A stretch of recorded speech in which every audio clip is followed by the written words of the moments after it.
So well, hello, and I know you haven't heard me or us in a while, but I'm back, and it's the first time I'm speaking to a camera, so I have no idea how this will sound or what you'll hear. So if I'll record a voice on top of this, then yeah, know that this didn't work. So well, here's a sneak peek at the project I'm doing so far, but that's not what the video is about. So, as some of you may know from the video that I've posted, I went to Telford on Sunday, and well, obviously I picked up some kits there, and well, there is a lot of it, so well, why don't we get ahead? Let's start with the smallest, and disclaimer, it's not a kit, but well, it's a figure from Evolution Miniatures, and if you watch Night Shift, you probably know this one from his Panzer of the Lake diorama. So, well, let's just open the box and see what's inside.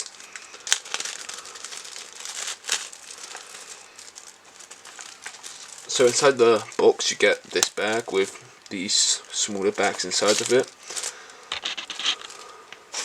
And well, inside that bag, there's another bag, which comes with the head, one of the hands, and a holster. And in the bigger bag, you get the whole body with the legs and another arm. So this is going to be used in a diorama, which I already have planned, and I have the kits for, which you'll get to see in just a second.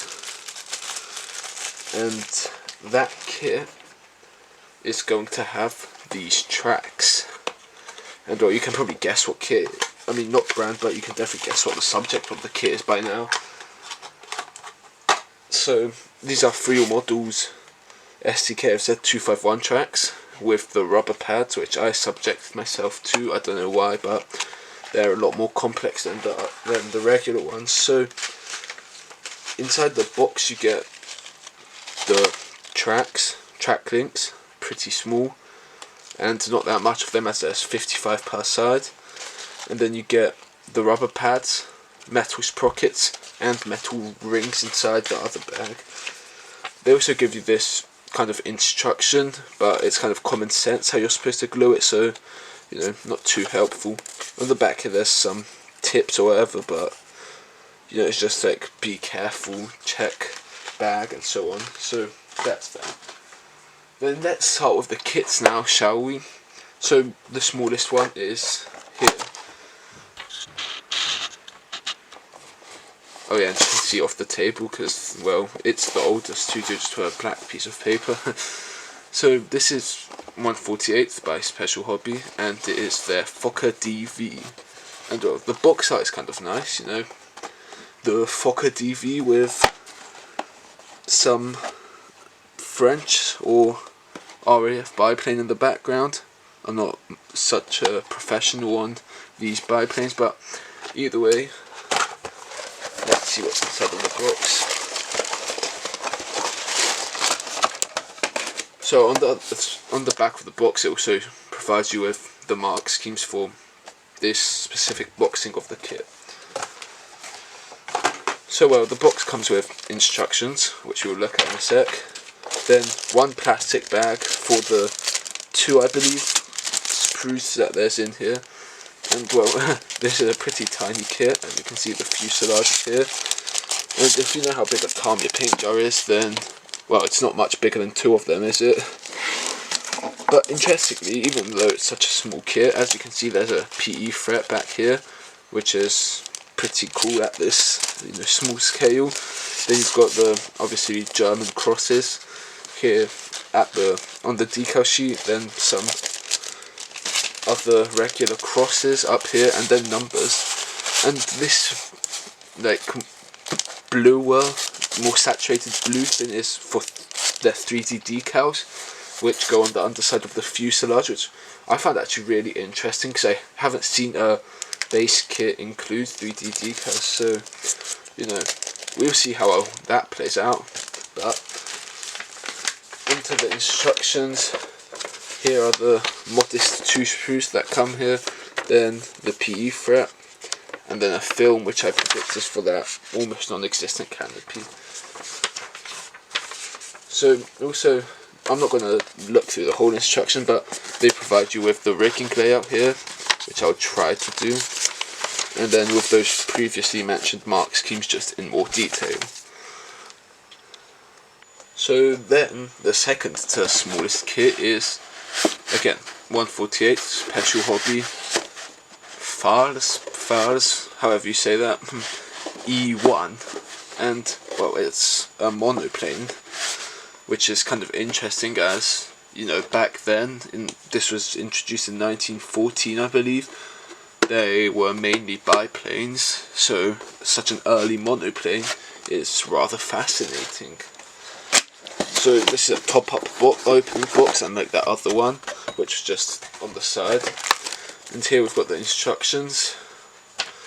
And then again, 2 screws. These ones are slightly larger because the plane is just a bit longer, and the wings here monoplane. And then here there's the PE thread, pretty nice also again, with the German crosses and all the other markings on it.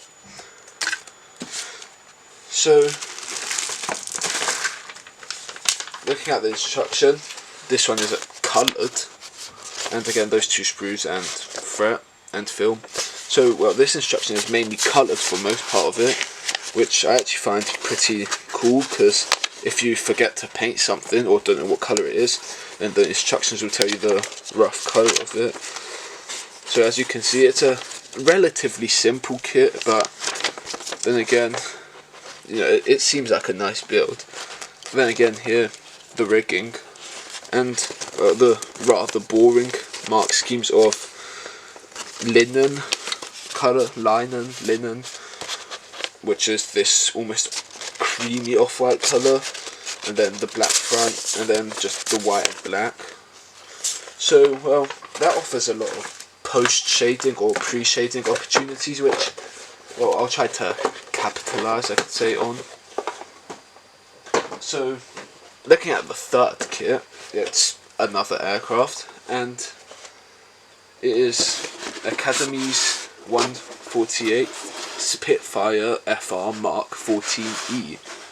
So this was bought over at Man's Model Moments tool for £15, which, well, I know it's not a new kit or whatever, but for £15 a Spitfire, come on, how could I decline that offer? So here we've got the instruction, and then the screws inside here, the fuselage, the wings, and the cockpit I think is here. Then the decals and the rest of the smaller details. So interestingly, I've never actually built a Spitfire before, which I kind of find odd now looking back at it, as, well, I live in England, so I probably should have built some Spitfire. But, well, the build is pretty simple, and the kit only comes with this one marking option, which I might use, but then again I might try to find something more interesting, like maybe in some smaller country surface or something like that. So here are all the sprues in the kit, not too much but not too little, and for the price, how could I say no?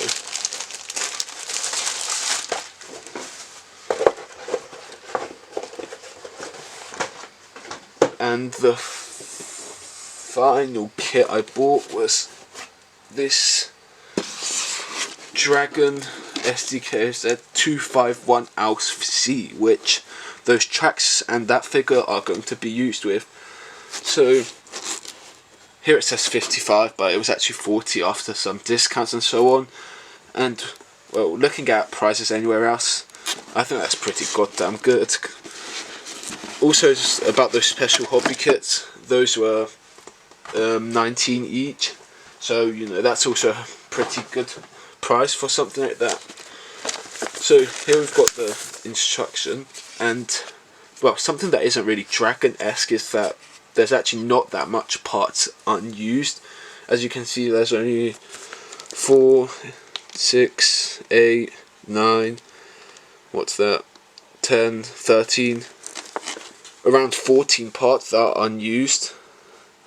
I mean, I don't know what these blue numbers here mean, are they unused, the whole sprue or anything, but from the blue outlined parts, there's only around 10 not used, so, well, not something I would expect from Dragon, as they seem to package you a million more parts than you need. But here we've got all the additional things that come with this boxing, all these weapons, tools, then the figures, the Pioneer figures, you know, some uniform, boots, more tools and so on. And then here we've got this little, let me move this, we've got the Dragon goodie bag, which has that metal gun barrel, which is pretty cool, the driver figure, the uniform / boots, the width indicators here in brass, then some shells, some rope, some grab handles here, I think they are, then decals, photo etch, and then here we've got this DS tarp, which is just like this rubbery thing. You know, I'll see what I use that, I'll make my own, but yeah, then we've got the parts inside, which I won't really look through now, because I'll probably do that in the video, but then it comes with the figures, the tools, which are also weapons, grenade cases and boxes. They're also the DS thing, which is like this rubbery material. As you can see, I can just like scrunch it down. So, you know, that's kind of odd to me. And then the main reason I got the free model tracks, was this.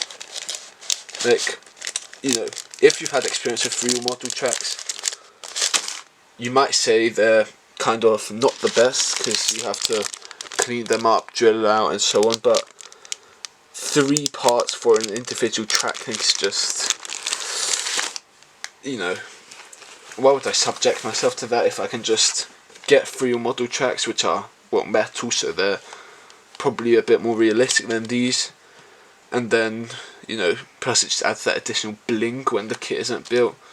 So yeah, that's about all I bought. So if you have any ideas how I can build these kits and paint them up, especially the Spitfire, I'm open to anything on that, as I would want to make it more interesting than the regular RAF camo, then go ahead, comment. I'd want to see what your thoughts on this are, what you picked up at Telford if you went, or any other model show that was this weekend. And well, I hope you like what I picked up and want to see me build it. Bye bye. Okay, so now we're back with another one. This is the Special Hobby Star, based on the Super Mystère. I guess I'm saying that wrong. And I bought this one for £45, and well, as you can see on the box, it's got a pretty large amount of resin add-ons as well as masks, which is pretty good for that price. This is also the version that comes with the book, this one here, which, well, as you can see, it's just a load of images of the SAR, which is absolutely amazing, as there's some pretty good ones, and then obviously some schemes at the back, which will be very helpful. The kit itself is also pretty good, as it's Special Hobby's high-tech kit line, so, well, obviously there's a bit of, you know, it's not that bad of a kit, it's not that simple of a kit, but it's not that complex of a kit. It's just the fact that there's a lot of add-ons and so on. As you can see here, you know, the ejection seat resin with a bit of PE with a bit of plastic, so that's pretty good. And the shape of the aircraft is, well, I like it. This one was kind of just a spontaneous one because I walked into the special hobby stand and just saw it, and well, there was no prize, so I went up to ask the man there, and 45, I was like, yeah, sure, not knowing how much they go for, and seeing some of them going for 60, 65, so I'd say 45 is a pretty good price. And this is the air brake here, which, well, will be fun to remove. And yeah, this whole box is just full of other resin bits.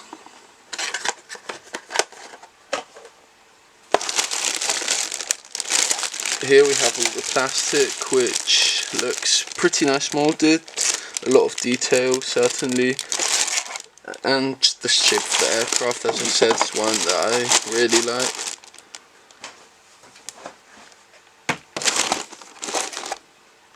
And also, yes, this is the third special hobby kit that I've gotten, so they will be nice to build. Now, this one is just a little, it was bought for Alex from Man's Model Moments, and since I know his business is still not the biggest, certainly, but I just felt like supporting him, so even though it was just £5 for this one, I just decided to get it from his second-hand kits. And it's got a painted canopy, A6 M5s, so that would be an interesting one. And yeah, you can see it's definitely a second-hand kit, as a lot of the parts are cut off the sprue and just kind of laying inside here.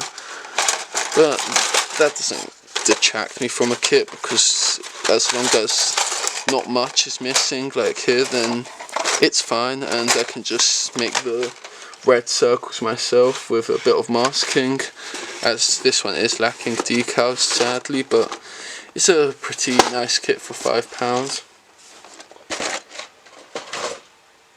Oh yeah, and also for the SAR, I got this resin ladder here, which also looks very nice, and I really like ladders on jets, so that's mainly the reason why I got it. Before I show you the final kit that I got, let me just show you some smaller bits that I got, which is this Evolution miniatures Arabian man. It's certainly not a military figure, however I've got an M113 in the making, so for the desert version this figure will be very nice, wearing a cloak, holding a stick, maybe showing some directions, as you can see, to the crew, which, well, makes sense as they're not at home, so they might be lost. And if you've been a supporter or just a viewer of the channel, you know that I've got a Panther going on, and since I could not be asked with those manga tracks, then I've gotten this 3 model set for £30, which is a pretty decent price, as I've seen listings for maybe like 27 and so on, but then again they had like £10 shipping, which is pretty pointless. And here they are. Yep, that's going to be nice, isn't it? It's also going to be a dreadful process, but well, for £30 I couldn't say no.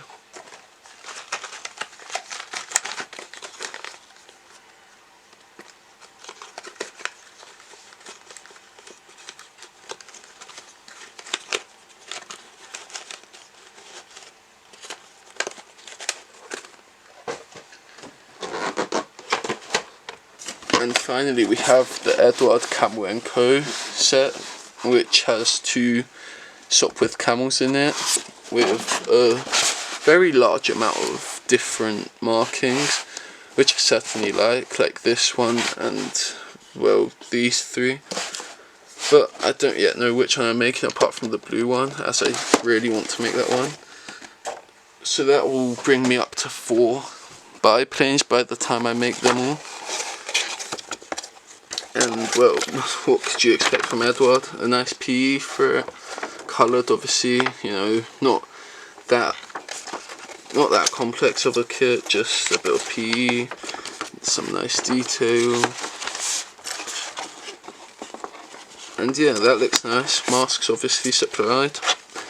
And like half the instruction manual is then just all the different markings, as you can see. And they're very bright. I'll definitely have to get some specific paints for all of these, as well, I do not have any blue that matches this, nor do I have some of the wooden colours or the tan-like colours. But that would be a nice little kit to make here with the two coloured PE sets. And they actually, even though it's priced at 30, wherever it is, somewhere on the side it says 30, the kind gentleman at one of the stools actually let me get it for 25 for no absolute reason. I just came over to him and said I'm taking this one, and he let me get it for 25, so well, thanks. And that's about it. I've quite enjoyed the show, as this was my first time. And well, altogether I did spend a bit over £200, but well, it's a lot of project that I can make, and it's a one in a year occasion. With that being said, I hope you enjoyed, and certainly leave down in the comments below if you've been to any shows including Telford and how much you've spent on what. But please make sure to like and subscribe if you enjoyed, and thanks. Have a good one. Cheers.